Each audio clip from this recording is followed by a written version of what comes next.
오늘 우리가 읽은 말씀을 가지고 세상에서 가장 복된 사람이라는 제목으로 말씀을 나누도록 하겠습니다.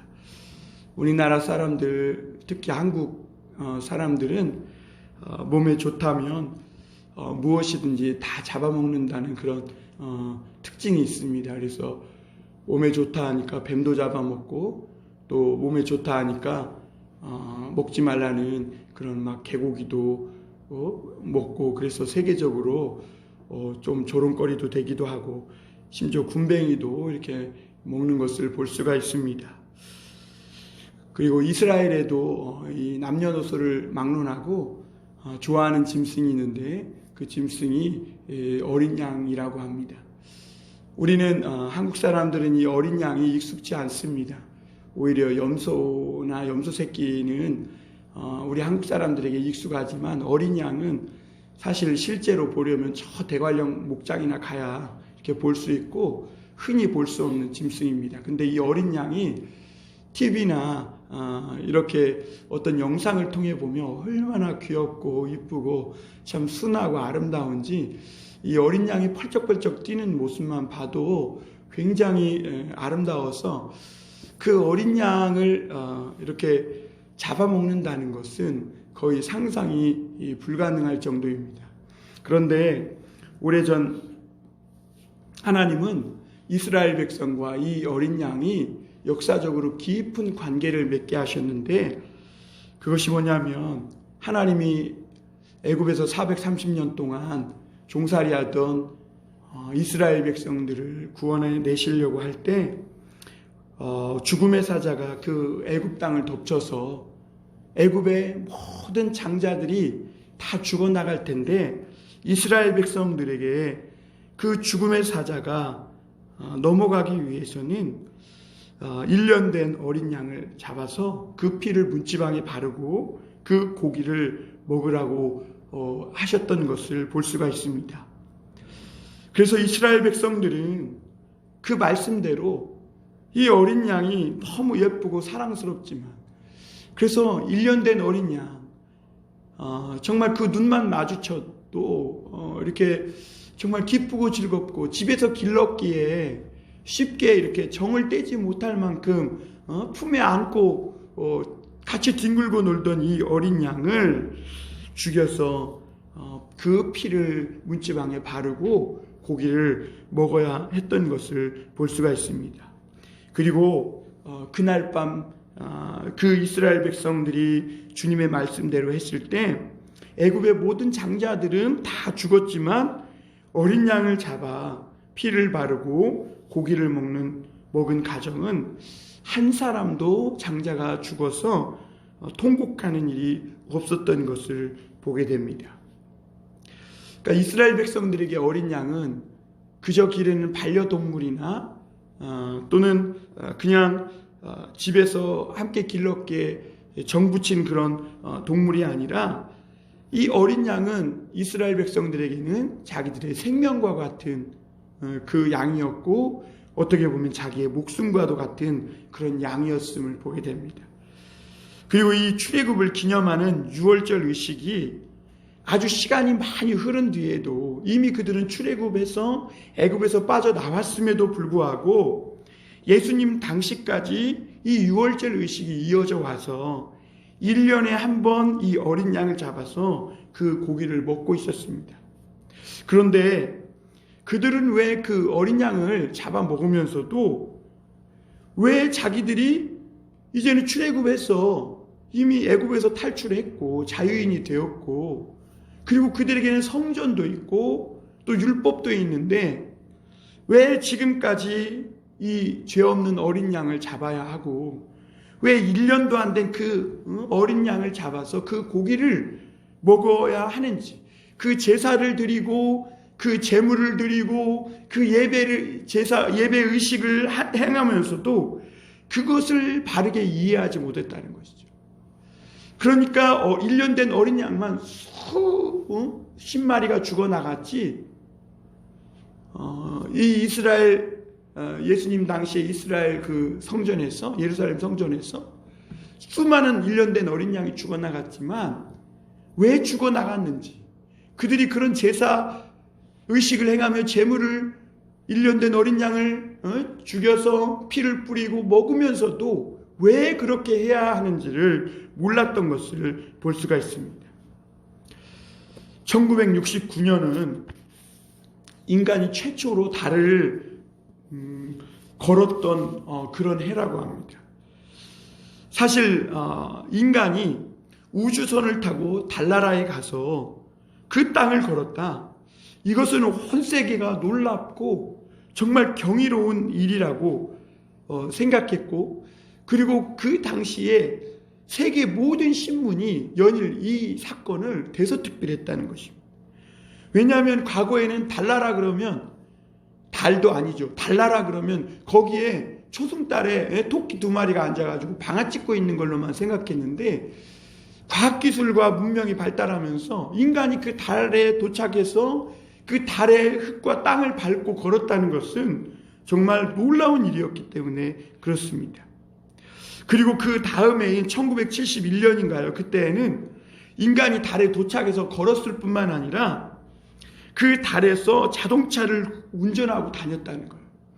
그러니까 얼마나 많은 사람들이 흥분하고 감격에 빠져서 정말 감격의 도가니, 흥분의 도가니가 되기에 충분한 사건이었다고 합니다. 그런데 우리가 가만히 생각해 보면요, 인간이 달 착륙이 아무리 대단하고 경이롭다고 해도 예수님께서 인간의 육신의 옷을 입고 이 땅에 사람의 모양으로 오셔서 이 땅을 거닐고 이 땅을 밟고 걸으신 것과는 비교할 수 없는 것이라는 거죠. 그것은 하나님의 섭리, 인간의 힘과 노력으로는 되지 않는 하나님의 섭리로만 가능한 것이죠.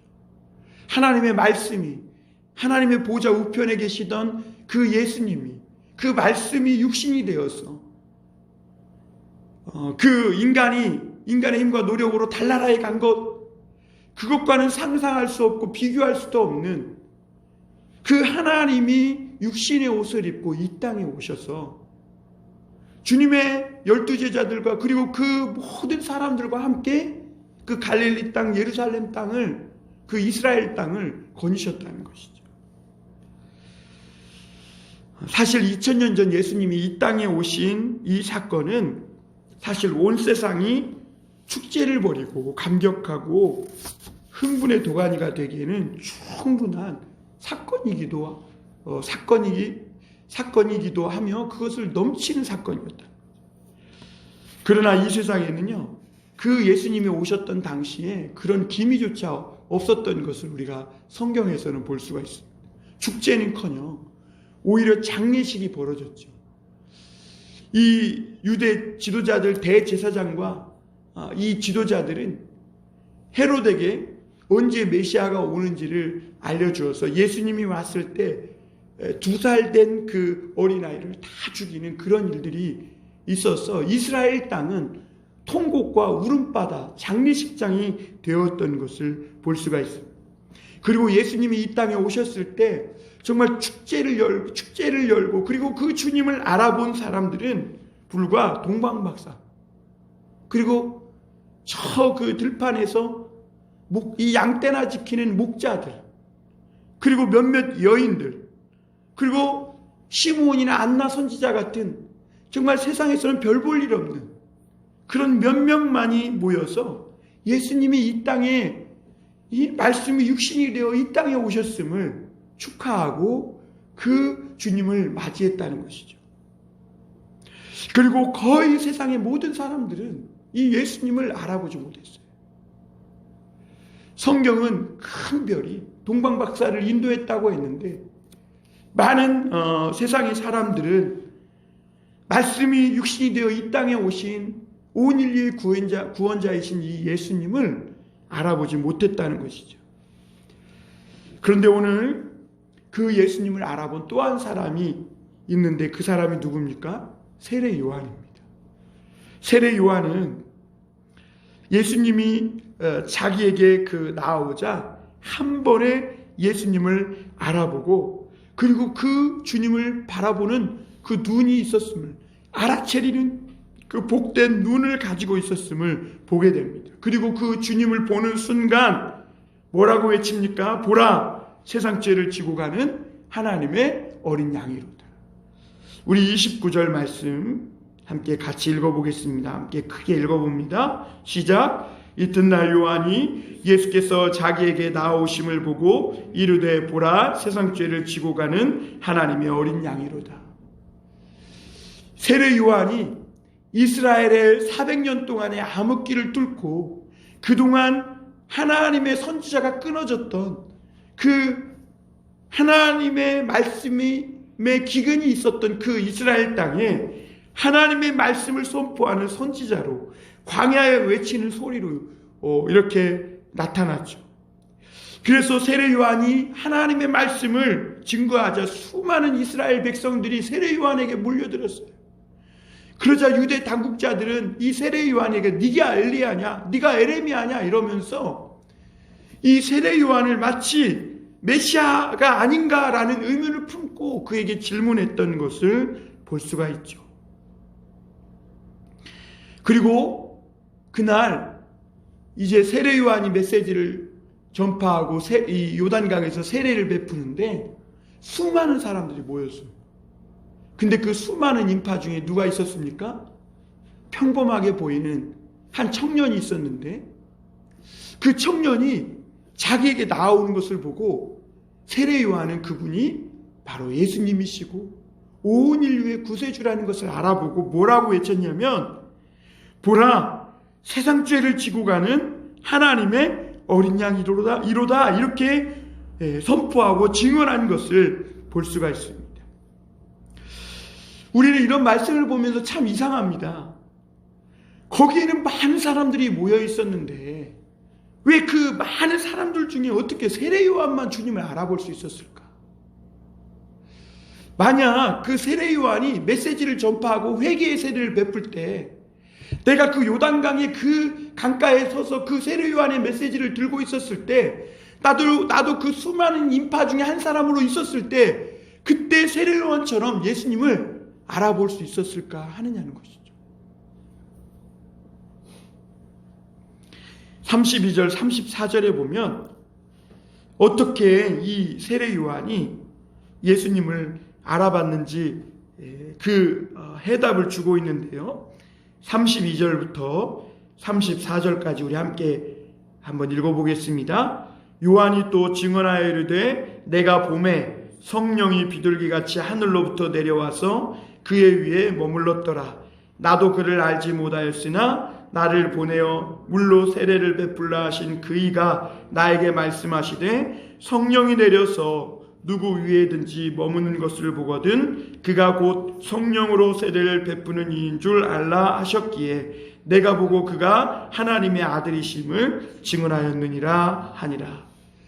이 세례 요한은 그 예수님을 알아보는 눈이 있었고 그리고 그 예수님께 성령이 임해서 비둘기같이 임해서 그분이 성령으로 세례를 베푸시는 그 분이심을 알게 했어요.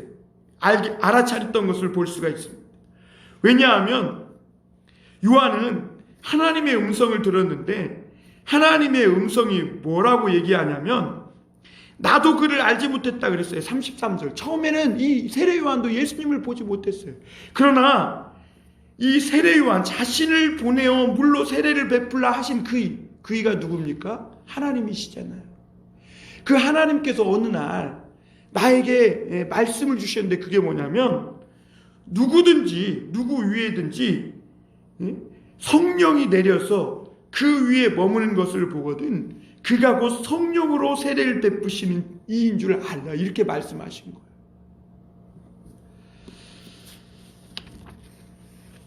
우리나라 말에는 듣는다는 말이 두 가지가 있죠. 하나는 문이고 들을 문이고 하나는 들을 청입니다. 들을 문자는 그냥 들리는 대로 듣는 것입니다. 그런데 청이라는 것은 아주 주의해서 세밀하게 듣는 거예요. 그러니까 세례 요한이 예수님을 알아볼 수 있었던 것은 뭐냐면 하나님의 말씀을 들었기 때문에. 그래서 그냥 지나가는 차 소리, 뭐 여기저기 우는 가축 떼 소리, 시끄럽게 떠드는 사람들 소리, 그런 소리를 들었다, 그렇게 들은 게 아니라 아주 세미하고 주의하여서 하나님의 그 세미한 음성으로 말씀하시는 그 음성을 들었기에, 그래서 그 음성을 듣고 봤더니 믿음의 눈이 열어져서 하나님의 성령이 예수님 위에 비둘기같이 머무는 것을 봤다. 아하, 그래서 자기가 처음에 자기도 알지 못했는데 그 음성을 듣고 믿음의 눈으로 보니까 어떻게 되는 거예요? 성령이 예수님 위에 머무르는 것이 보였고, 아, 그분이 성령으로 세례를 베풀 자라는 것을 알게 되었다는 거예요. 여러분, 하나님의 말씀을 듣는 시간을 그냥 흘려버리면 안 돼요. 이 시간에는 나에게 세미하게 말씀하시는 하나님의 음성을 듣는 시간이고, 그런 시간을 통해서 우리의 믿음의 눈이 열어지는 시간이에요.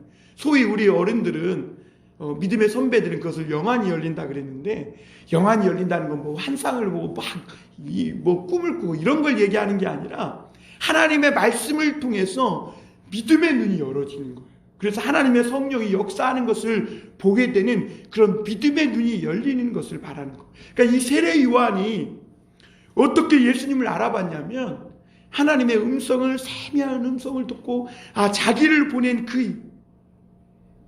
나를 광야에서 보내서 하나님의 말씀을 선포하게 하시고 세례를 베풀게 하신 그 주님께서 음성을 들려주셨는데, 그 음성을 듣고 보니까, 그리고 바라보니까 하나님의 말씀대로 성령이 임하는 그분을 보게 되었더라, 이렇게 말합니다.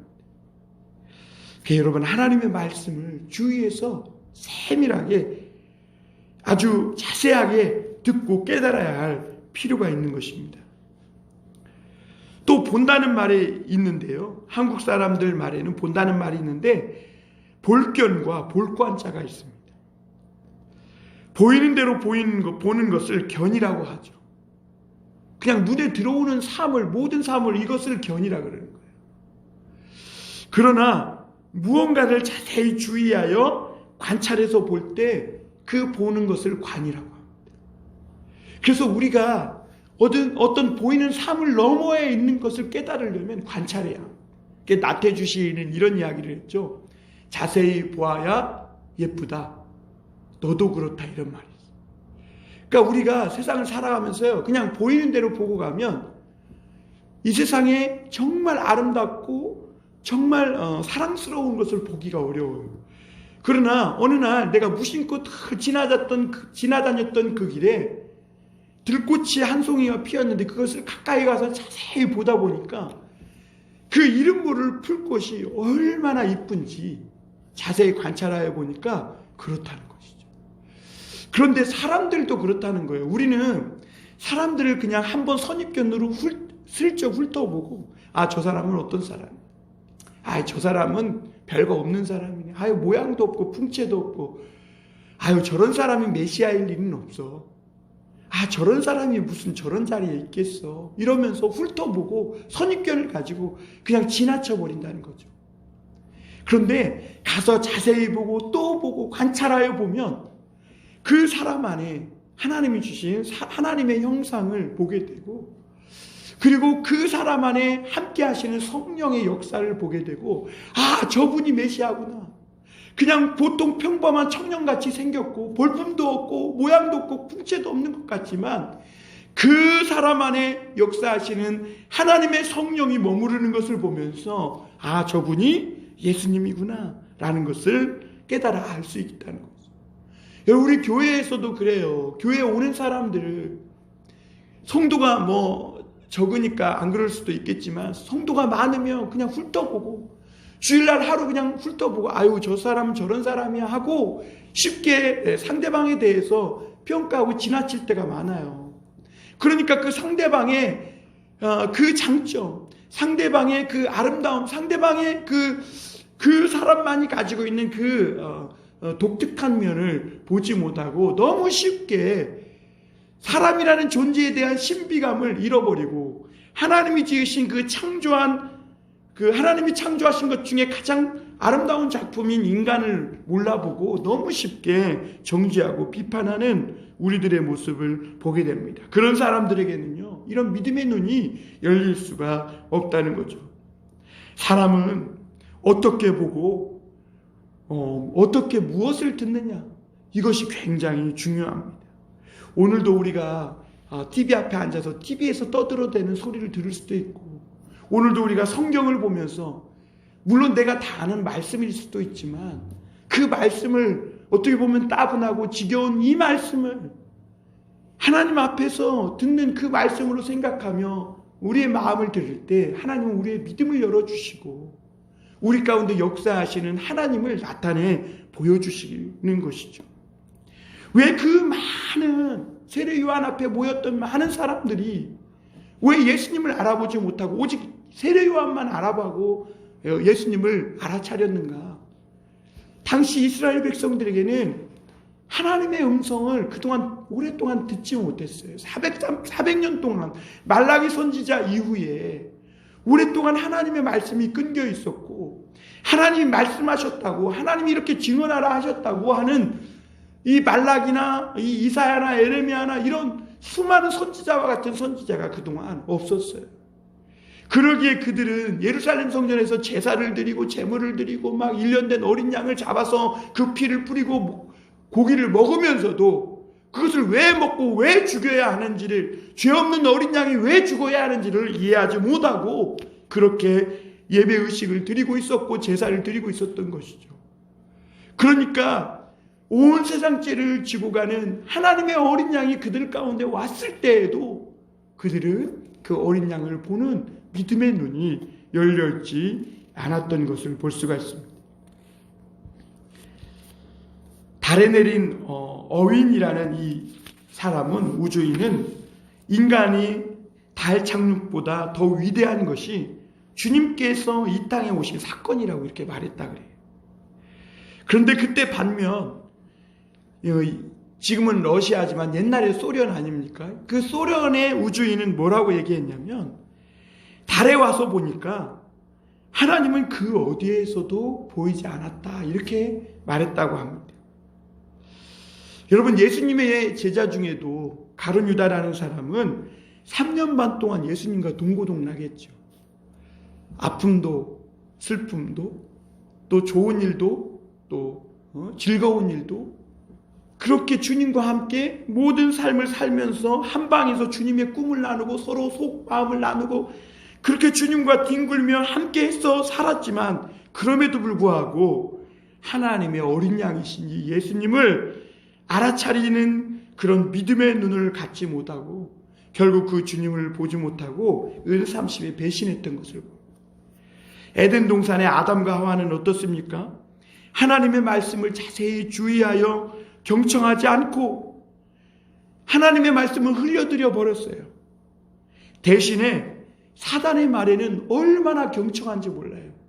뱀이 와서 이 하와에게 말을 하니까 그 하와는 그 뱀의 말에 굉장히 귀를 예민하게 자세히 주의하여 듣고 그 말을 듣다가 결국에는 하나님이 주신 에덴 동산의 모든 좋은 것을 잃어버리고 신라곤 했던 것을 볼 수가 있습니다. 여러분, 우리가 믿음의 귀와 복된 눈과 복된 귀를 가졌다는 것, 믿음의 눈과 믿음의 귀를 가졌다는 것, 그래서 예수님을 온 세상 죄를 지고 가는 하나님의 어린 양으로 보는 이 눈과 귀를 가졌다는 것이 얼마나 중요한지, 얼마나 그것이 복된 것인지 깨달을 수 있기를 바랍니다.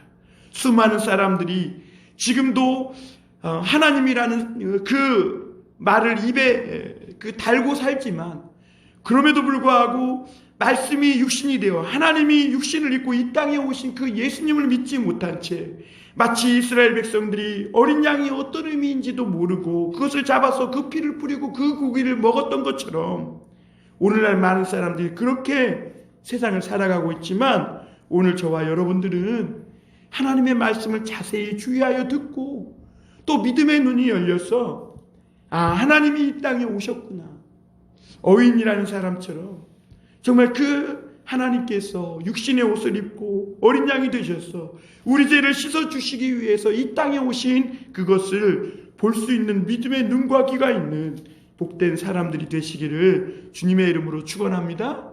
요단강에 모인 수많은 사람들이 주님을 알아보지 못했지만 세례 요한만큼은 그 온갖 시끄럽고 잡다한 소리 속에서도 군중의 혼란함으로 가득 찬 그런 세상 속에서도 주님의 음성을 듣고 세상 죄를 지고 가는 하나님의 어린 양을 볼 수 있었음을 보고, 여러분 요즘 얼마나 세상이 시끄럽습니까? 막 나라에서 돈을 준다니까 난리가 났죠. 야단법석입니다.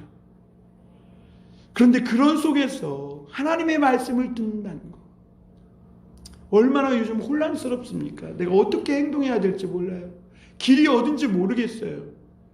그런데 그 속에서 하나님의 말씀을 통해 우리를 위해서 어린 양이 되셔서 십자가를 지고 그 골고다 길을 오르셔서 그 세상의 모든 죄를 짊어지고 십자가에 죽으시고 부활하신 그 주님, 그 길을, 그 십자가의 길을 오늘도 볼 수 있고 그 길을 가눌 수 있는 사람이 복된 사람이라는 것이죠.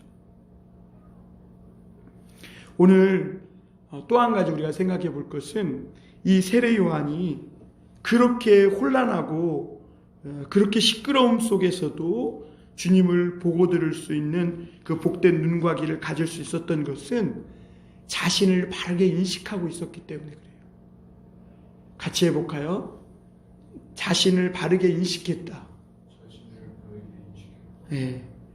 당시 백성들은요, 세례 요한의 설교와 능력, 막 그가 세례 요한은 한 번도 제대로 된 밥을 먹지 않았어요. 그는 이 광야로 나가서 하나님이 그렇게 말씀하셨다고 그랬어요.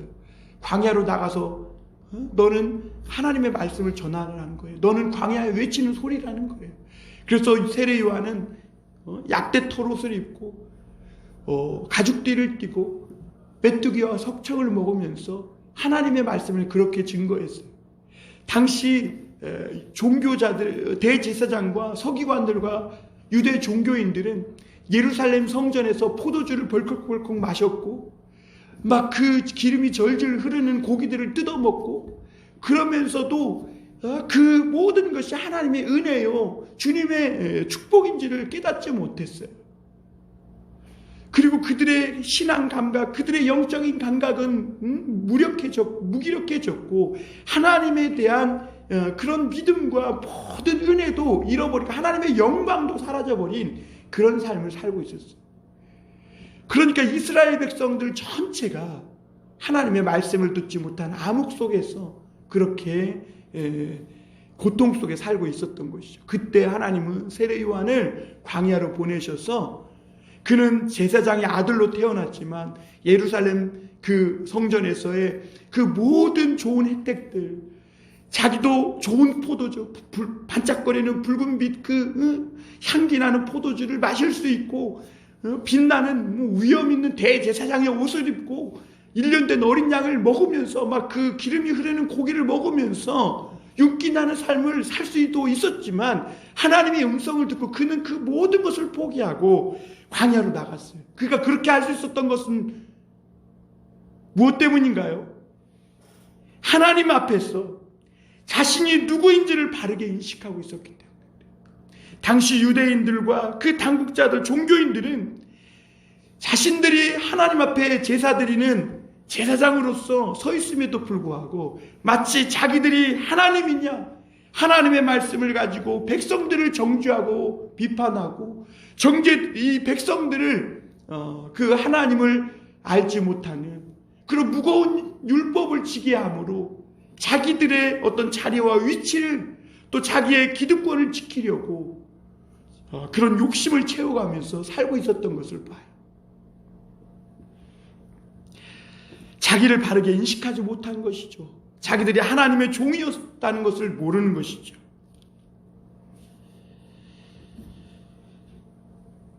그런데 당시 백성들이 이 세례 요한이 그런 놀라운 능력과 그런 광야에서 외치는 그런 주님의 말씀을 전하는 그런 설교를 들으면서 이 세례 요한이 엘리야 아니야? 그 하나님의 구원자 메시아 아니야? 라고 생각하게 된 것이죠. 그런데 그때 요한이 뭐라고 얘기하냐면 오늘 20절 한번 같이 읽어보겠습니다. 시작. 요한이 드러내어 말하고 숨기지 아니하니 드러내어 하는 말이 나는 그리스도가 아니라 한대. 사실 이것은 사람이 숨기고 싶고 드러내고 싶은 건 뭐예요? 내가 왕이라, 내가 그리스도라. 많은 오늘날의 사이비 교주들이 자기가 막 예수요 성령이요 막 그러잖아요. 그런데 오늘 요한은 반대로 자기가 그리스도가 아니라는 것을 드러내어 말하고 숨기지 아니했다. 하나님 앞에서 내 자신이 누구인지에 대해서 조금도 흔들리지 않은 것이죠. 많은 백성들이 막 그 세례 요한의 마음을 충동질하면서 당신이 막 그 놀라운 엘리야 선지자 아니냐, 막 나아가서는 심지어 당신이 메시아 곧 그리스도가 아니냐 그럴 때 자기를 숨기지 않고 드러내어 말하기를 나는 그리스도가 아니라 나는 소리에 불과하다는 거예요. 광야에 외치는 소리, 내 뒤에 오시는 그의 길을 예비하는 자에 불과하다는 것이죠. 그러면서 내 뒤에 오시는 그이가 진짜 메시아고 나는 아니다라고 증언했던 것을 봅니다. 자기 자신을 부인하고 예수님이 하나님의 어린 양이시며 우리의 구원자요 주님이라는 것을 그는 바르게 알고 있었던 것이죠. 여러분, 우리는 과연 그렇게 이 땅 가운데서 주님을 믿고 있느냐는 것이죠. 우리는 예수님 믿는 것은 드러내지 않고 숨기고, 내가 사회에서 굉장히 꽤 높은 사람이고 꽤 괜찮은 사람이고 나는 마치 하나님과 같은 존재야 라고 하는 그런 것들은 오히려 드러내고 사는 오늘 세례 요한과는 반대적인 삶을 사는 사람은 아니냐 하는 것이죠. 우리는 일상에서 하나님의 자리에서 내려와 예수님을 내 삶의 주인으로 모시고 살아가고 있느냐 하는 것이죠. 나는 예수님의 종이라는 것을 드러내고 있느냐 하는 것이죠.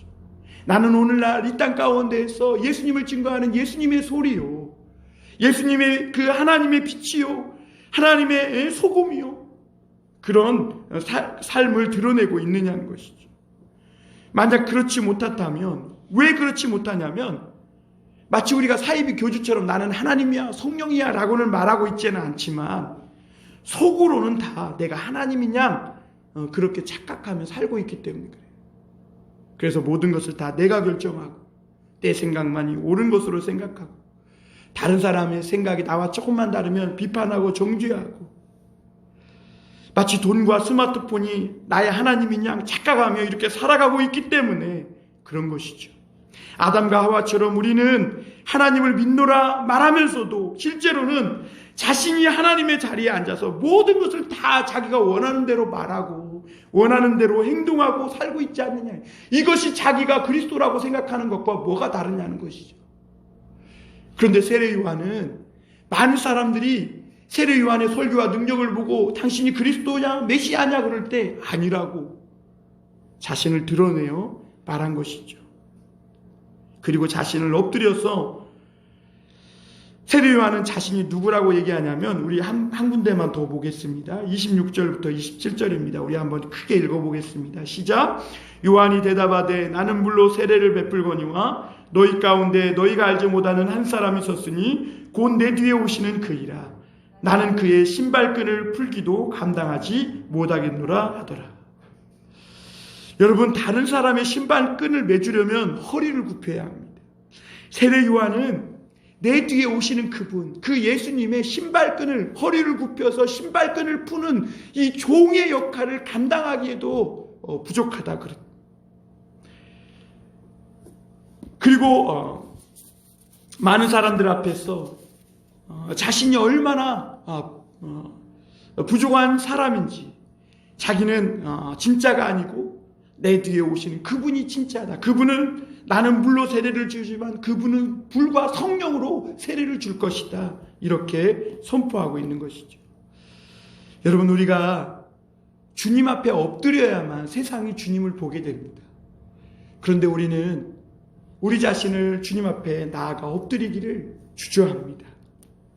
오히려 우리는 주님의 신발끈을 매는 사람이 아니라 허리를 굽혀서 주님의 신발끈을 묶고 매는 그 사람 정도가 아니라 오히려 주님께서 허리를 굽혀서 내 신발끈을 묶어주고 메어주기를 바라면서 그렇게 신앙생활을 하고 있는지도 모릅니다. 그래서 그 주님 앞에 엎드리지 않으니까 우리가 주님을 가리게 되고 다른 사람들이 이 예수님을 알아보지 못하게 되는 그런 오늘날의 신앙인의 잘못된 그런 신앙생활을 하고 있는 그런 우리의 모습은 없지는 않은가 하느냐는 것이죠. 여러분, 주님 앞에 엎드리지 않은 사람에게 주님만 보이지 않겠죠. 수많은 잡다한 것들이 그의 눈과 귀를 가득 채우고 그의 눈에 귀에 가득 들어오게 될 것입니다. 그러나 주님 앞에 엎드린 사람은 주님만 보이게 되어 있는 것이죠. 우리가 주님 앞에 엎드리지 않고 내 욕망과 욕심을 따라 그렇게 살기 때문에 우리의 삶은 자주 비틀거리고 지쳐버리고 금세 고갈이 되고 탈진하는 것이죠. 우리가 오늘 우리를 살리러 오신 이 하나님의 어린 양이신 그 주님 앞에 엎드리지 않으므로 우리는 오늘도 어떤 것이 길인지 제대로 믿고 제대로 듣고 제대로 보지 못하기 때문에 혼란스럽고 어지러운 그런 삶을 살고 있는지도 모르겠습니다.